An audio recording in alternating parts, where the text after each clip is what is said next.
Welcome to Central Otago, the home of New Zealand's most stunning scenery and now the world's most exotic race cars. 32 GT3 sports cars have crossed the Tasman to experience the jewel in the crown of motorsport in New Zealand, the exceptional Highlands 101.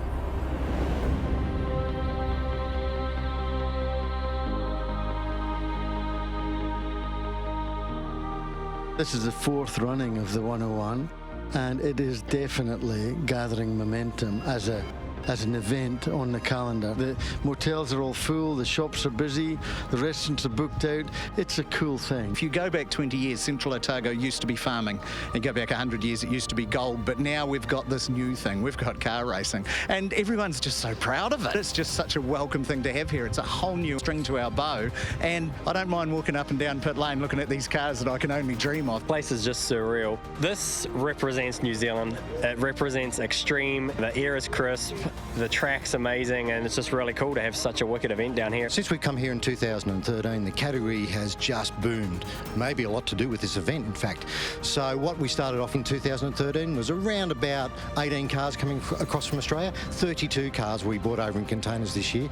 It's just fantastic. For the guys, it's the last event for the year, so they can bring their families along. They can go and have a holiday later, go and do all of the adventure things that Queenstown is so famous for. This place just offers everything that you can do outside of motorsport to fulfill any experience you want, and I think that's part of the attraction of being over here and racing at this time of year. You fly in over the snow and you've got the pristine waters and the incredible landscape, and you turn up in the middle of essentially paradise. It's beautiful sunshine and the weather's just perfect.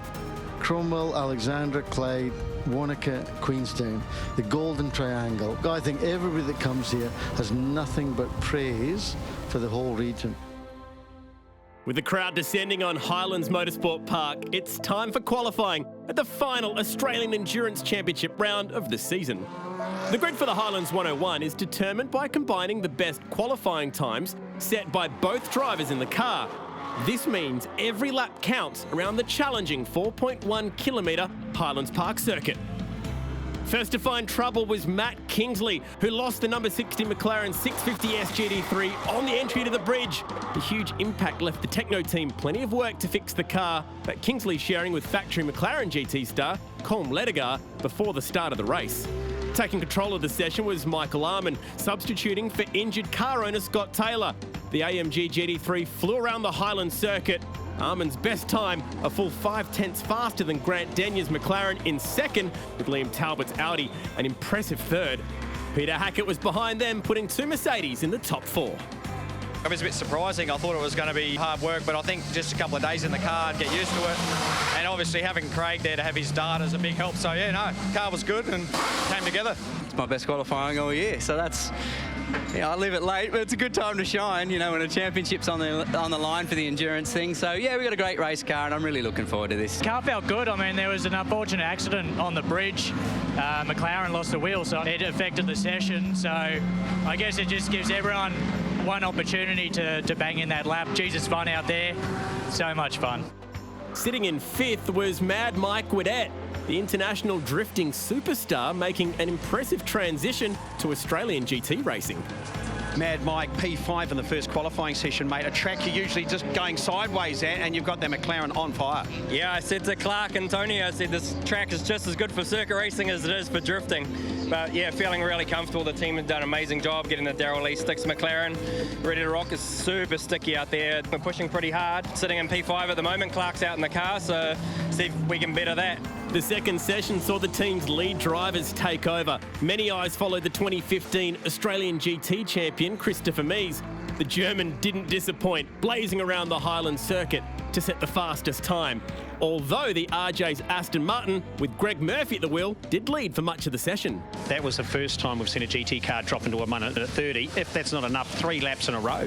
Yeah, but still that, I'm going to say, that bloody German he still pipped us. So awesome job by Chris. But yeah, I was having a ball. The Aston was hooked up, like really hooked up, and beautiful conditions. I mean, just enjoying it. The more laps I do, the more I enjoy it. I had a couple of moments in qualifying already.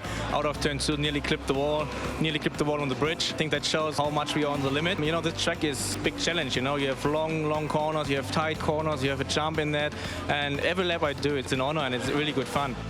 Mee's best lap was also the fastest ever recorded at Highlands Motorsport Park. Let's ride on board the German star's Audi R8 LMS and see how he did it. Coming to turn 1, 5th gear, around 230. Braking down, go 1 gear down to 4th, very quick bus stop chicane, taking all the curb you can, and then it's a long right-hander, 4th gear. It's really quick, 160k, 165k, waiting for the front to come in, and then as soon as you see the end of the trees on the left, you go flat. Stay in 4th gear for the chicane, down to 3rd and then 2nd, close to the tire wall.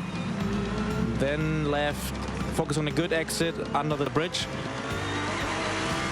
Up to 3rd, back to 2nd, make it a bit of a V, so we have a good exit. And from that moment on, it's all flat. So no lift anymore, no brake anymore. Going up to 5th gear, it's coming quite quick, up to 230. Fast left-hander here, and then hard braking down to 2nd gear. Little bump on the brakes, missed the apex a little bit. Use all the track, use the exit curb. Then back to 5th gear, long back straight. Short brake, and then over the bridge. Car gets airborne there, down to 2nd gear. Slow corner, back to 3rd, focus on a good exit there on the 2nd last corner. Lots of ABS because we're coming over a little crest. 1st gear, and then try to have a good exit, go close to the wall, and go into the last corner, which is always a big challenge because the walls are very tight. As good as Mee's lap was, it wasn't enough to seal pole position. Coming in 6th behind the sister Audi of Nathan Antunes and Greg Taylor. Greg Murphy and Tony Quinn were 4th behind the other Aston Martin of George and Andrew Miedeke, while the front row was a Mercedes lockout between Dom Story and Peter Hackett, trailing Mike Armand and Craig Baird.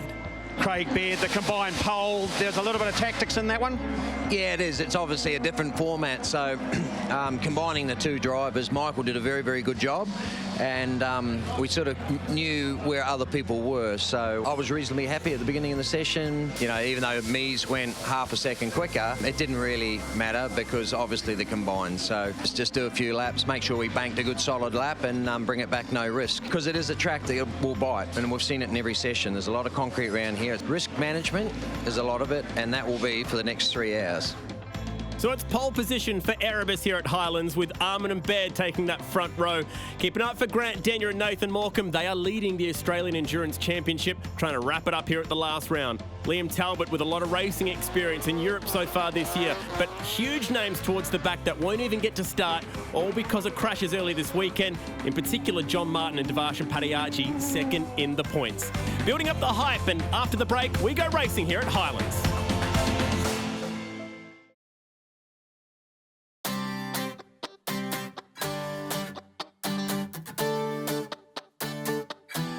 We're down here on the grid for the start of the Highlands 101, and again, Highlands doesn't fail to impress.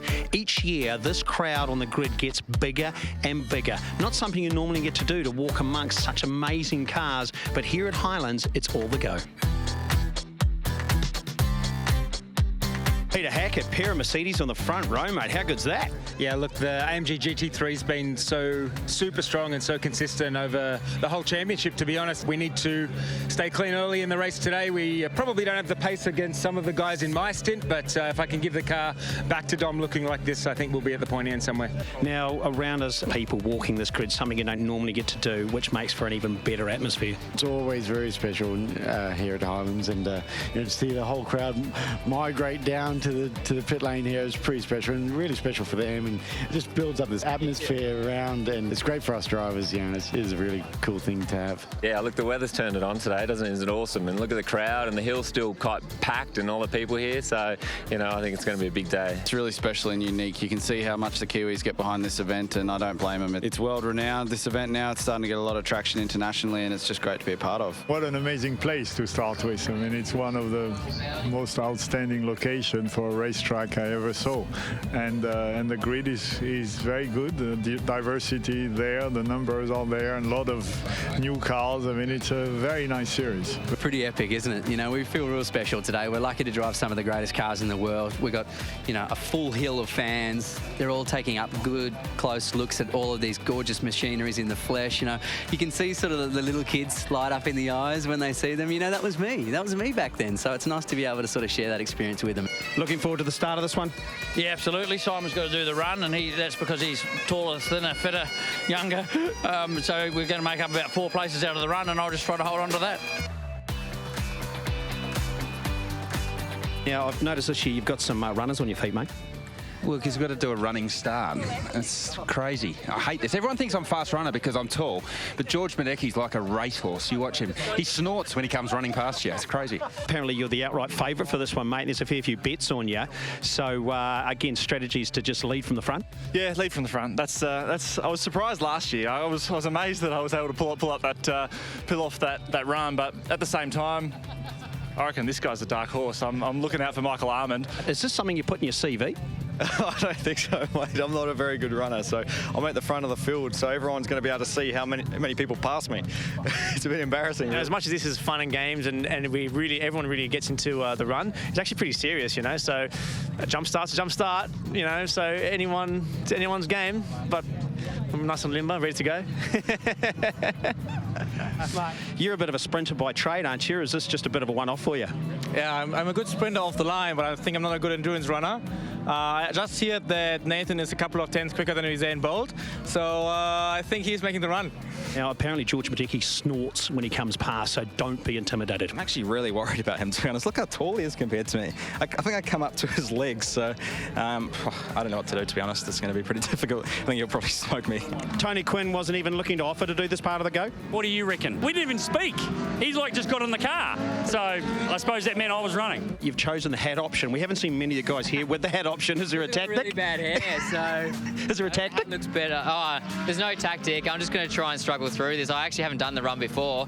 I don't mind doing a longer distance run, but with these short Italian legs, sprinting is not my forte. But anyway, what do you do? Have a crack. Cum, you're out here now ready to do what we call a Mons start. This morning, mate, you were working on that race car. Yeah, true. We had a contact, and as we had not a lot of time between the running session this weekend, we had to give all we could. And now the car is on track. Hope it goes well, and let's see for the run. Le Mans is from France, so I hope it gives me luck. Well, this is what it's all about. The 101 officially underway with a running start.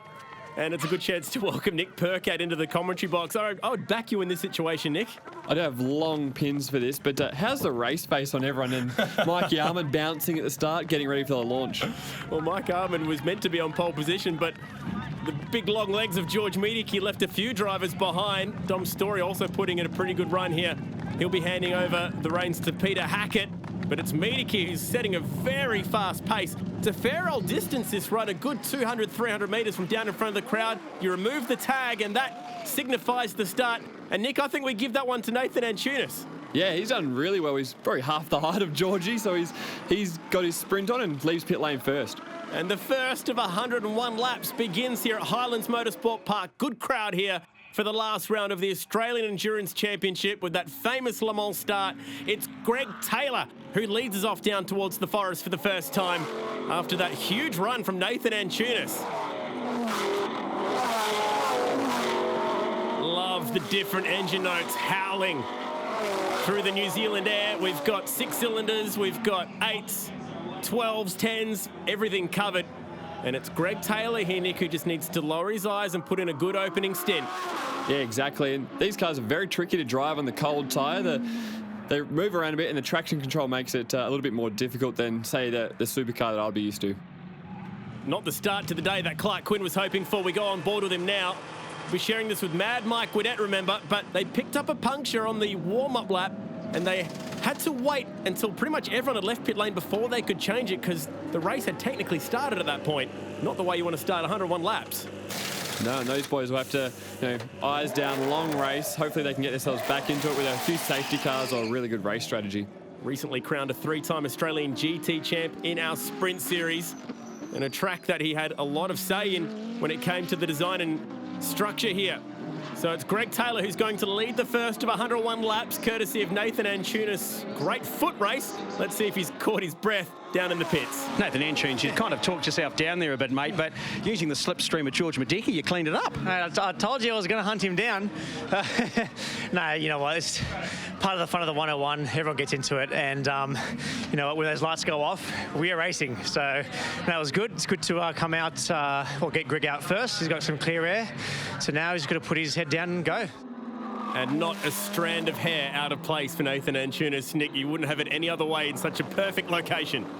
Exactly. You know, Nathan, he's slightly under breath, but here we see Beardo attacking Pete Hackett. Very aggressive move down there. Pete, experienced racer, gave him good racing room. Pair of Mercedes AMGs, but from different stables. The Erebus car moving on through. Great to have Eggleston Motorsport back with this amazing AMG. The GT3 recently launched at the 12-hour earlier this year and had its first race in Australia at the Clipsal 500. Craig Baird now can set his sights on trying to reel in the leaders. Scary prospect when you've got someone of Craig Baird's experience chasing you down as we go up and over the bridge. Spectacular place to go racing, mountains everywhere.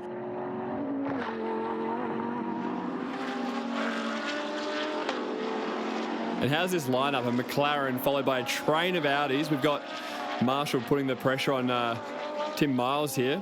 Let's see if he can get a nice clean exit. It's a pretty sneaky little move here. Oh, that's a tough spot to try and make it stick up the inside. Coming into that last corner with the giraffes watching on. It's all part of the quirky nature of this place. Marshall couldn't quite get the job done there, though. Here's the STM. That's Scott Taylor Motorsport. Mercedes still trying to reel in the leaders here. First on their hit list will be the Mediki Aston Martin that actually got the win at Sydney Motorsport Park back in August. And if there's anyone you probably don't want chasing you in a Porsche or a GT car, it is Craig Baird, and he's made pretty short work of Mediki there and eyes forward to the race lead. Yeah, almost enough pressure to just force a little error there. We go past the big mound where you get the majority of the crowd, the pit complex here with some great viewing spots as well. If we look high above, and that battle for the lead now, it's Greg Taylor leading the way still, but Beardo is within 1 second of the leading Audi. Greg's done a fantastic job in these opening 4 laps to, he's actually stretched his margin over Medeki, who's, in that similar seating. So that's really encouraging for them later in the race. We do have a Pro-Am set up where you're allowed one driver from each of those 2 categories in your car. Craig Baird, obviously the pro in this scenario, although Mike Armand's not a bad amateur class driver to have with all his years of Porsche Carrera Cup experience, and this could be the battle for the lead. Not yet. There's a couple of heavy braking spots coming up. This could be where it happens. Greg Taylor looking in the mirror, knows what's coming. Probably leave the door open here. Sometimes it's better with so many laps ahead, Nick, to just leave it ajar like that. Yeah, exactly. And Greg did a good job. You can see how relaxed he is in the car. One hand on the wheel now. If I was him, I'd try to follow Beardo as closely as possible and just build that margin over your next kind of similar seated driver. Because the next time that the pit stops happen for these guys will be Armand hopping into that Mercedes and Nathan Antunes, who is a very good GT driver in the Audi, and that'll be their chance to try and close that margin back up again. Armand was half a second up on the field for his qualifying session. He's really taken to this Mercedes really well, Mikey Armand. It's probably a little bit more comfortable for him. He's got a bit more gadgets in the car as Quinn's carving his way through the field. He's got a bit of work to do here, including the Privateer GT3 Nismo entry at the back here, the sole remaining Nissan, unfortunately, after we had a big crash for Matt Simmons and Michael Caruso in practice. Quinn's reeling him in here. Oh, awkward line. It's Ash Samadhi that he needs to work around. We caught up with Tony D'Alberto earlier. That's who Tony D is sharing with this weekend in the Audi. And Clark Quinn goes through. And he's probably the second person you don't want in the mirror. This is his playground. He knows every inch of this racetrack, and he'll make a move out of nothing because he knows it so well. He is the defending champ. This team have won a couple here. Oh, this is a huge moment. Around goes the older style SLS with Mark Griffith at the wheel. It's an Erebus prepared car as well, and somehow he's kept it off the wall and not been hit by the oncoming traffic. That was a real heart stopper. Yeah, everyone's done an amazing job to miss him there. Obviously, full throttle, maximum load in the car, and they've managed to brake and turn and avoid him. Shay Davies waiting to take control of that car. He'll be lucky to get a drive today after that moment. Now, championship picture well and truly alive, and this is the team that we need to follow. It's the McLaren, techno prepared. Car number 59 trying to win the Australian Endurance Championship with Grant Denyer and Nathan Morecambe competing here as they get around Andrew Miedeke, who's falling 2 or 3 spots back at the start of the race. And Denyer, he's doing a really good job in this McLaren. He's not got the experience of a lot of drivers. He's new to the McLaren, and to see him up against Peter Hackett here going wheel to wheel with him was really encouraging. Well, he knows that he is driving for a championship here. He needs to bring that car in a good spot for Nathan Morecambe. Early days in the Highlands 101, the last round of the Australian Endurance Championship, and it's going to continue on the other side of this.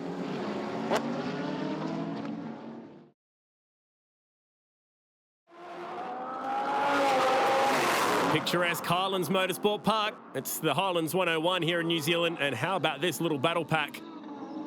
Multiple cars fighting under the bridge. Jackson Evans just to the left-hand side in that Triffid Lamborghini. We'll be sharing that with Mike Hovey here this weekend, who steps out of the Ginetta.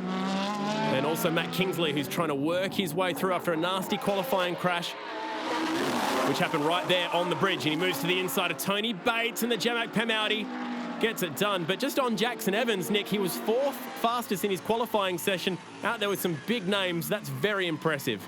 It is, and it's a lot different car to what he's used to. He's used to a Porsche. This car is obviously a Lamborghini, traction control, ABS, and just a bigger car with a lot more power and obviously a lap speed. So unbelievable job by him, and he's going to be one to watch in the future. And here he is pouring on the pressure to Tony Bates and getting up the inside. Tony Bates, off the back of winning the challenge class in Carrera Cup this year, is no slouch, and that goes to show you the speed of not just that Lamborghini, but the man who's driving it. And oh no, what's this? This is too early for pit stops here for Clark Quinn. This has definitely got some dramas, potentially overheating. And that is such a shame before Mad Mike Woodetts even had a shot at driving this car in anger here today. It's a real shame for these guys, obviously showing really good pace all weekend, but they're a finicky car, the GT car. There's a fair bit of road car in them. Obviously it's a pretty flash road car, but if it overheats, the ECU then tells the car to pour more fuel in, save the engine, and it takes all the power away from it. So hopefully they can get this fixed sooner rather than later. There's the man himself, Mad Mike. Usually drives a couple of very incredible Mazda RX-7s when he's doing his drift campaign. So this is how the top 10 looks right now, and it's looking pretty good for Craig Baird, who's opened up better part of a good 20-second lead here already in just 19 laps. He's driving this car really well. When you see his onboard, he is absolutely hustling as he enters pit lane now. So it's going to be a green flag stop here. That's part of the rules with the Australian Endurance Championship, is you need to get them done under green flag conditions. You cannot stop when the safety car is out, and that throws a huge amount of strategy into the game. The South Australian getting in. Mikey, he's probably not done that many driver changes, so it's good to see him nice and calm, taking his time. Obviously a lot more time in a GT-style pit stop than other endurance races, so good to see him keep it nice and calm. Each team has a specified time that they need to spend in pit lane, and it's more than enough time to get that driver change done, change tyres, do everything you need. That is a fast entry to the bridge. And we might actually see the Greg Taylor entry run a different strategy to the Baird car. He'll probably go really long on the alternate strategy where, Baird, the pro driver, starts the race, does a short stint early, puts Mikey Armand in, who's technically the amateur driver. He does his allocated laps, and Craig gets back in and finishes the race. So, oh, that is an awkward moment. And around goes Peter Hackett in front of the field, facing the wrong way. And that was actually for the lead of the race there, fighting with Greg Taylor. Now, has he got away with this? Has he damaged the front of this car? Thankfully, from the looks of it, all those little aero winglets still intact, so they're not going to have any issues with the front aero on the Mercedes. Meanwhile, Michael Armand heading out. Remember, he had never driven this car ahead of this weekend. He's inherited an absolute gift here. Did very well in the GT round yesterday. Just needs to find his rhythm here and drive a nice middle stint.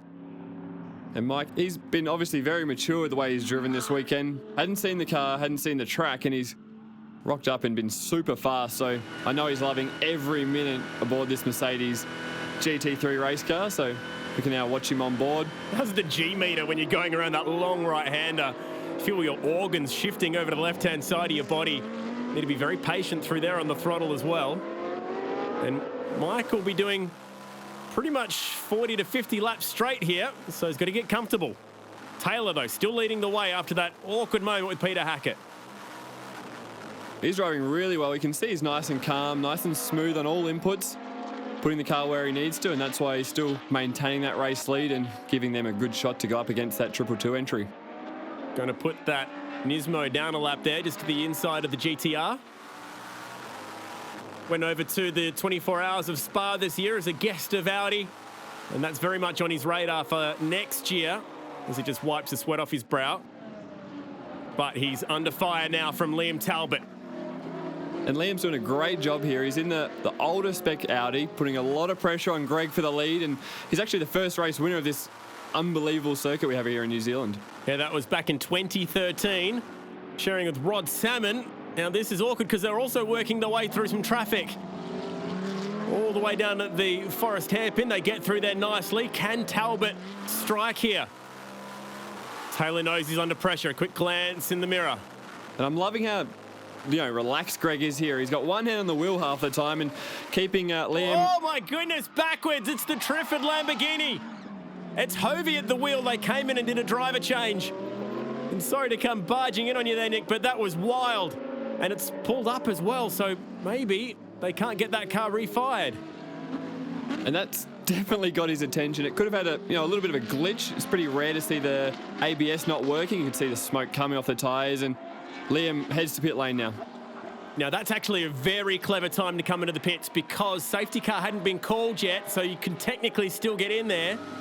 And that's what I would call flinching. When you see someone go off the track, you think there's a chance of a safety car. Let's come in right away.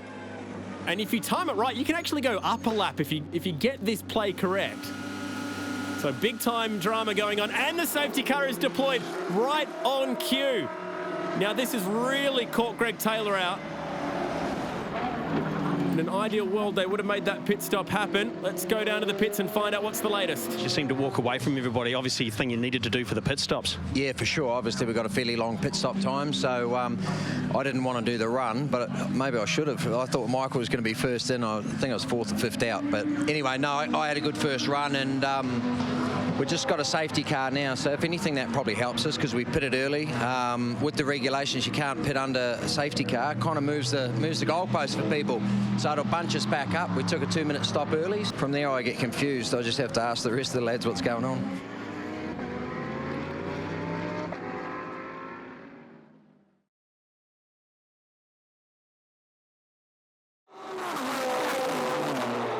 We're green once again in more ways than one. New Zealand South Island, the Highlands 101, and Greg Taylor, who didn't come in during that safety car period, still leading the way as the Ferraris nearly trip over one another. Whoa, there we go. It's the Porsche. It's around and nearly in the fence. Done a good job to keep it off the wall there. Porsche, rear engine car, extremely tricky, and especially now, low tyre pressures after a restart. Oh, the two Jamak PEM Audis together. Uh-oh, you're out in the marbles, Tony. Into the wall and around. And lucky that no one else was a part of that one, trying to pass his teammate. You could hear the marbles through the wheel arches there, and he knew he was in trouble. He was off all the pedals and just trying to steer it away from that wall, and still collected it as he limps it back to the pits now. Christopher Mees could see the slightly philosophical side to what you could say. And that is one unhappy Audi R8. What a shame. Well, wild restart. Oh, yeah, that is very wide. You can see the dust on the racetrack. And he was actually a lap down at the time. He's obviously trying to push on early. Always a good time to try and make up position on a restart or a race start. So it's just caught him out there by trying to round him up on the outside. The Ferrari looks second on the road, but is actually a lap down. It's Hackett who we need to keep an eye out for. And he's flashing the lights. He's on a charge trying to catch the leader. And he's actually already had a bit of a run at Greg earlier in the race as he had that moment through the bus stop there and hit the tyre bundle. So he needs to clear this Ferrari cleanly and eyes forward again after the lead. And this is the Audi still trying to make its way back to the pits, going slowly. Tony Bates at the wheel. And will Christopher Mees even get a drive today? That's the question. What a shame for the Jamac Pem team. Oh, and an awkward moment too, because their pseudo teammate has been caught out on the way in. And that is unfortunate for him. You know, Batesy should be looking in the mirror. He's got a wounded car. He's got a McLaren now stranded on the side of the road. Yeah, it's all happening at the moment. We've got the Kingsley McLaren pulled up on track, and now Bates has made it back to the pits. And now we're going to see the extent of this damage. He's hit the wall really hard in that left rear. I'm going to assume a left rear hub upright damage. You can see the rear diffuser, there's damage, and I would say it's got a fair bit of toe out on the left rear, so definite suspension damage there. They might be able to get that car back out on track as the safety car is deployed once again. Being classified will be the tough part. Let's go back down to the pits. Disappointment for the number 1 Audi. Christopher Mees not in the car. Tony Bates was in it when he touched the wall going through the southern loop. They're trying to fix the car as fast as they can, but it's game over for these boys. What a shame for the number 1 Audi. And we're about to get back to racing. 2 safety cars have come and gone, and still Greg Taylor is on the racetrack. And he will be under heavy fire in this restart from Hackett, who is right under that rear wing. This is for the lead. Pete got a really good run off the last corner, and to be able to drive past someone in a straight line shows obviously he was a bit more confident on the cold tyres, and he's finally passed him. He's tried a few times now, and hopefully he can just stretch the legs on that before Dom Story jumps in. Yeah, V8 versus V10 on that restart. It was the Mercedes with the beautiful jump. And finally we have a new leader after Greg Taylor had been driving so steadily since the Craig Baird pit stop. Clean racetrack here for Hackett to try and open up that lead through the carousel. A couple more lap cars playing rear gunner. We go on board with Armand, who's done a really good job in the opening part of his stint to claw through a few. He's got Mediki up ahead in that Aston Martin. It's been a real Mercedes weekend. Obviously, Mike Armand's driving exceptionally well with Beardo. Pete Hackett, I'm going to say, he's had his best showing for the year at this track. So Mercedes obviously loving this layout, and it probably suits the torque, the aero, that whole package really well. Looked like Armand just gave Mediki a little bit of a thank you wave, knowing that the Aston Martin gave him plenty of racing room over the bridge. We're not too far off that pit stop window opening for Greg Taylor here. So there's no point fighting for every position. If Mike Armand gets close enough, I reckon we'll see a similar move to the one earlier where he leaves the door open. And how cool's the mid-corner speed there? 149k an hour, full GT3 aero is Mike Armand's just looking up the inside. And this is a little bit awkward because Mike's actually a lap down here before these guys pit. So he has to be careful. Doesn't want to tangle with Greg, who's obviously driven a really good opening stint as Mike just nips up the inside there. That's nice, clean driving and bit of now clear air for him to chase down Pete Hackett. It's also important for the Audi crew to let Greg know exactly what battles he needs to be a part of at this stage in the race. So not arguing too much with the South Aussie. Now the Just Cuts entry here, the McLaren still fighting for this championship. And Grant Denyer still doing a good job. Denyer's doing a really good job here. The lap speed's just fallen away from the car, and it's actually pumping a little bit of flame out the back of it on the D-cell there. So hopefully no issues with this McLaren like we saw earlier with the Quinn entry. Well, this is telling because the older style SLS AMG just comfortably rounded Grant Denyer up. Not a huge amount of RPM in this car either. I wonder if we're going into the early stages of what we call limp mode in a GT3 car, where it starts to overheat and it pretty much conserves its own engine. Exactly. You could hear it didn't sound like it had much power. The Audi's now all over him, and then basically what happens is it pours a lot of fuel into the engine to protect it, to cool the engine off. Oh yeah, there's that flame again, Nick. Yeah, and it's getting bigger, so obviously the car's, or the engine's doing everything it can to protect itself and stop it overheating, and it is the beauty of a GT car. It kind of protects itself from any sort of major damages. That's exactly what we saw happen to Clark Quinn though. Peter Hackett pits from the lead. This could be a championship-defining moment. In comes Greg Taylor. They've completed the minimum laps that the lower-seated driver can do. And glorious action from down in the pits. Dom Story will be hopping into that amazing Eggleston-prepared car, Andrew Medici. Could this be their day with the issues for Morecambe and Denya? The winners at Sydney Motorsport Park may have just bought themselves a ticket back into this championship. In comes the Lubramax Aston Martin. And Big Slick's going to hop into this thing. As the pit stops continue, let's check out what some of the other drivers got up to earlier in the week. After a big breakfast at the Queenstown Hilton, the drivers set out on an adrenaline-packed day, starting with Shotover Fox, the first rail launch system in the world, which will drop the drivers before launching them across a canyon. We just finished breakfast at the Hilton. We're here at the Shotover Fox. I'm trying to block it out. I'm just going to try and get through it first. Pumped, ready to go. Definitely looking forward to it. I like adrenaline. Ron's big breakfast is going to come straight back up again. Are we on the scoop one again?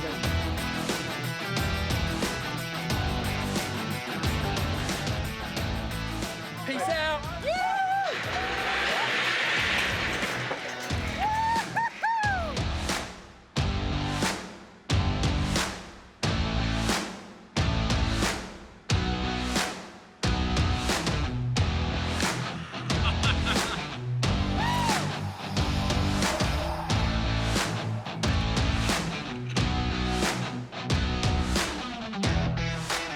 I was pretty nervous up the top there, but I think once I did the first jump, it was all over, so that one was good fun. Oh, it was unreal. Best fun.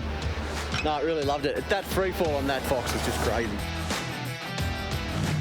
Yeah, I've done this a few times, man, but every time it's still a blast, eh? Sick boats, awesome river, and rad drivers. Got the apple, knock out the driver, we'll take over and drive it. I'm not sure if this will get the heart rate up like the bungee did, but it's back to a little bit of normality now and a bit of speed.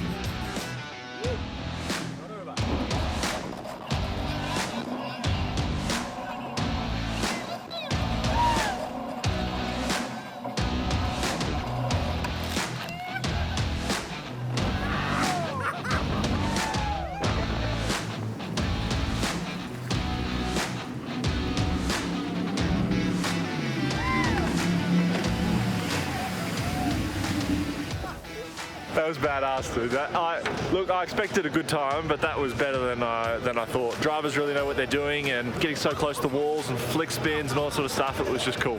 When you get a whole bunch of experienced drivers, you got like the best GT drivers, and then myself just seeks adrenaline, and to be able to hop on these boats and just have this much fun is just so cool. To be honest, I didn't really know what to expect, but it was a lot of fun, and he's a skillful guy. We need to put him in a GT car, I think.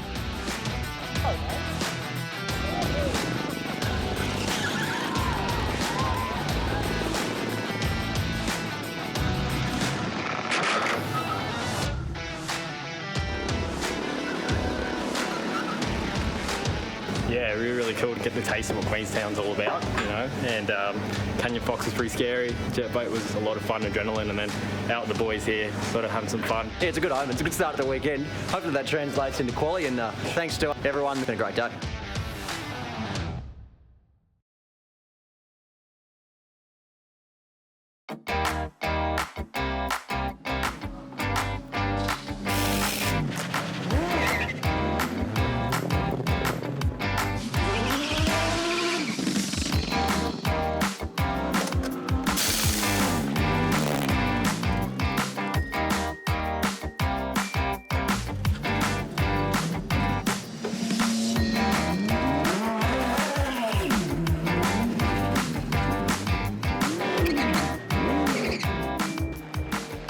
So pit stops completed here at Highlands Motorsport Park, and the squirk out is sideways across the bridge.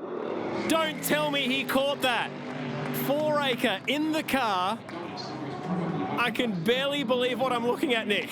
I think we can actually hear the crowd clapping in the background. That was unbelievable. Huge moment for Jake, and he's definitely got some sort of suspension damage here, and on board with him. So he comes through the fast flip-flop onto the bridge. Whoa, whoa, whoa, whoa. That's the sort of life flashing before your eyes stuff right there. And unfortunately, they're looking at the left rear here like you suspected. Big drama for the Squircardi. What's the latest? But everything going so well for you, and you've had a little problem at the end there? Yeah, I don't know what happened. We had a tyre puncture too, actually. So we did some suspension damage. I'm not sure if that caused it or if it was just fatigue or what. We just want to give a shout out to James. He's a bit sick at the moment, so all of our thoughts are with you, mate. Get better soon. He did a great drive earlier in the day, Liam Talbot. Here's Greg Murphy, who has now taken over the RJ's Aston Martin, sharing it with Tony Quinn here this weekend. Drove with Neil Crompton in the first race here in a McLaren. And for Tony, well, he's a two-time winner here at a race that he's very fond of. He's standing by in the pits as he watches Greg Murphy doing a fine job out the front. Tony Quinn, you opted to double stint the car this time? No, I didn't opt to double stint it. That was the way the cards fell. And they just said, stay in the car and keep going. And I'm, why, are you sure? So I was a very whinging driver, but I just kept going, and I think now Greg can go to the end. So we're in a good spot, second. I mean, that's quite cool. You've been in this position before, chasing a Mercedes to the end? Yeah, and it ran out of fuel. But no, look, I don't know. We'll need a safety car just to tighten things up a bit. And we usually get one, so it's open.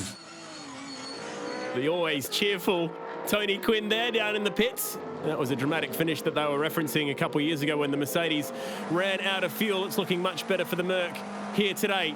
Nathan Morecambe has taken over in car 59. They've had their dramas. They did suffer that limp mode issue. For a bit more, let's catch up with Grant Denyer. Bit of a wounded duck at the moment. From lap 5, it went into limp mode. So there seems to be a problem with the cooling system. So there's like an air bubble in the line, and basically, so the engine doesn't run hot. It pulls all the timing out of the engine, cuts the horsepower, so it doesn't detonate the engine. So we've got no straight line speed. So we're really trying to hustle the car in the corners as hard as we can. That was the hardest stint of my life, to see what we can salvage. But we got a problem. That's the simple way of saying it, all right, but they're hanging in there at the moment. The championship, as it lies, is looking good for them. And we've got the Erebus prepared Hog's Breath SLS pulled up on the track, and that's an awkward spot for that, Nick. Could this be the safety car that Tony Quinn was hoping for? It wouldn't be the first one he's come across, but Beardo applying massive pressure to Morecambe. There's the safety car. So it's fallen into Tony's hands quite nicely. Yeah, I agree, Tony's quite happy with that. That is very opportunistic. And that's a shame to see this car out. Shea Davies getting a chance to continue the relationship that he has with Erebus. We go green once again. Craig Baird, who's back in the STM Mercedes, is trying to pull away. And George Miedeke looking racy as well in that Aston Martin. How good's watching them all file through the southern loop here. Really quite difficult when you're following these cars. You sit so low in them, so the rear wing looks absolutely huge. And Murph's on a charge here. He's got one car between him and Beardo. He sneaks it up the inside of the Ferrari. That is trust. Good commitment by Greg. He hasn't been in the race car that much in the last few years, but obviously he hasn't lost any of that ability. And George Miedeke trying to go with him. So a pair of Aston Martins. Oh, the Shields McPherson Porsche are also fighting away. They've had their dramas, though, today. This is building. Less than 20 laps to go. We've got the experienced hands of Craig Baird. And then another very experienced Kiwi fighting his way through. Tony D'Alberto, multiple laps down. Also having some fun out there, as is Marcus Marshall. Oh, no, the Ferrari facing the wrong way. Awkward spot to sit. Oh, how did we not have carbon fibre strewn everywhere on the road just then? Awkward things to do, flick turns in as well with all that driver assist aid sitting there, but we remain under green flag conditions. And this is quite cool. You've got the Beardo, who's like the god of GTs and Porsche racing for New Zealand, versus basically the Prince of Bukakohe in a V8 supercar. So good fun seeing Beardo and Murph go head-to-head in pretty even equipment. The local GTR, the sole remaining Nissan here this weekend. Privateer entry pulled up. Oh, wow, rear wing hanging off it. Now, that's probably happened coming onto the front straight. Just caught it up in the catch fence and ripped that left-hand side of it off. It looks like it's far enough out of the way, though. Localised yellows only. And we stay with that safety car in the pits, thankfully, because this is the battle we want to see. Can Murphy reel in Craig Baird? And it looks like Murph's kind of getting quicker and quicker each lap as he gets more used to this beautifully prepared Aston Martin, and probably a little bit out of his comfort zone, even though that has more driving aids in it. He's used to just raw car, no traction control, minimal power steering, big brake pressure, where these have got the ABS, the traction control, and a lot of fancy aero that glues the car to the track. Another interesting name to watch out for here might be a guy that you know quite well, Garth Tander, because here he comes right on cue, drifting his way around carousel. I get the feeling Garth's trying right now. A podium is beckoning. Garth never leaves anything on the table, and that's why everyone loves watching him drive. He's quite aggressive, but he gets the most out of a car, and you could hear the rear tyre just refusing to grip the road there, and it just chatted across the apex. And good little drift for a GT car, but he is hustling this Audi, and he's always one to watch at the end of these GT races. These cars are difficult to get sideways and even harder to keep them there. And he has it set to 11 right now as he tries to reel in a podium. This is awesome. Garth Tander on a tear. Now for another interesting battle. Another Kiwi as well. Dom Story putting the pressure on Nathan Antunis in this Mercedes. And this is the other championship factor with Morecambe and Denyer quite literally in limp mode. They could put themselves in a championship contention, but by our maths, they would need to claw their way up to 4th position. Tough call. Dom's driving really well. The last 2 weekends in this SLS Mercedes, he's been extremely quick and always on a charge through once he gets in the car. So really good to see him coming really, getting used to this car and just kind of exploiting all its positives. Oh, that's late. That's very late, and there's a contact right in the mid part of the corner that pushes Antunis off. Well, it was late but aggressive. A long way up though. This is what it looked like from Antunis' point of view. Oh, and that's the part of the racetrack where Antunis went off last year fighting for the GT Championship. Do you reckon they would have been talking to each other on the plane to the next driver training gig? Those guys actually do a lot of work together. And that one was a nasty hit. But, we said it earlier, Story's fighting for a championship, and it's enough to bring the Antunis and Taylor car in after leading half the day. That's a real shame. And I imagine it's going to have bent a steering arm or the front left componentry there, so definitely it's steering damage. Hard hit for the Audi. And this car still on track, but under heavy fire. The Wooden Macmillan Lambo goes through as they decide to just get it into the pit. So they're doing everything they can to get it home as a classified finisher, which will be enough to win the championship. And I'm going to guess that they're just using a lot of fuel because the ECU's pumping the fuel in to protect the engine, so they've had to use more than they would expect, and Splash and Dash with 3 to go. But it's looking okay for Nathan Morecambe. Won the 6 hour at Bathurst this year, driving with Chaz Mostert. Also picked up a win at World Time Attack, so versatile year for Nathan Morecambe. Here's Murph still trying to chase down Craig Baird in the dying stages of the last round of the Australian Endurance Championship, being fought out in New Zealand between a couple of New Zealanders. It just sounds so good watching him through there. But Beardo looks like he's got it under control. Murph's closing, and then Beardo puts his foot down a bit more, and it's only a couple to go, and Beardo's just making his way past Morecambe. Clear track on the way to the checkered flag, you'd think.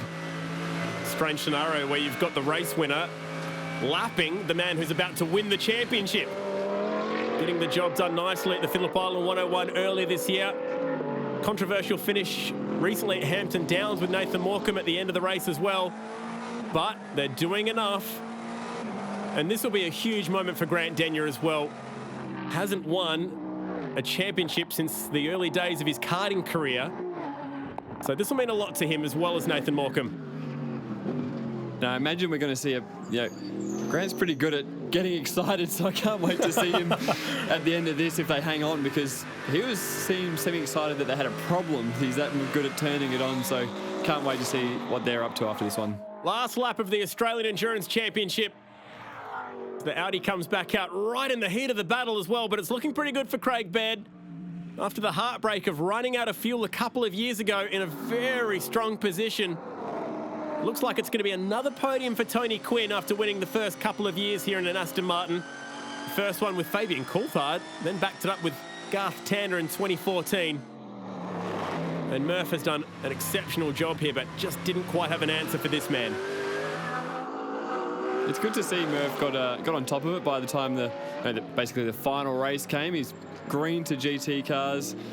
Just shows how well he drives any sort of race car, and we see him dabbling in his little rally car and all sorts of things. So it's really good to see. But Beardo and Mike Armand, really credit to Mike Armand. He's driven amazingly all weekend and really just given Beto the best opportunity to drive away from the field. Here comes Grant Denyer to the fence. Betty Klemenko will be happy with this result for Erebus as well. And also good news for Scott Taylor, who was unfortunately injured in a Carrera Cup crash recently on the streets of the Gold Coast. They had to find another driver, and they looked far and wide for one. Names like Jim Richards were thrown up as a possibility to drive this car, but it's Mike Armand who got the nod, and the South Aussie is going to get one of the biggest wins of his career, and it will come in the hands of Craig Baird. Last corner for season 2016. The Highlands 101 goes to Erebus. Congratulations to Scott Taylor as well.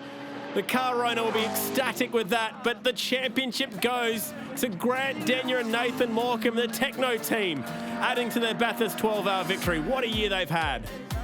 There is Scotty Taylor on crutches this weekend, but can still enjoy the moment. Had to take special medicine just to be able to make the flight here. And there's the results of what's been a fascinating 101 laps. That was amazing to see. Obviously, Scotty Taylor there with his crutches. Looked like he'd just kind of thrown him aside for a second and got Murph in the background. Didn't even win the race. Shows how much he loves a GT car. That is awesome. These are some of the best burnouts I've ever seen in a GT car. Maybe been having a chat to Shane Van Gisbergen about celebratory skids. Definitely the best burnout I've seen by a guy who finished second, that's for sure. What a day it's been here at the 101. The crowd getting their money's worth at this unbelievable venue. Craig Baird and Mike Armand who take out the win. Craig Baird, plenty of congratulations, mate. What an amazing drive. Oh, it was good. Like, it's a team effort. Credit to everyone, especially, you know, the circuit. It just makes for unbelievable racing. There's no time for much rest for an old fella. But, no, I thoroughly enjoyed it and just wrapped for the boys.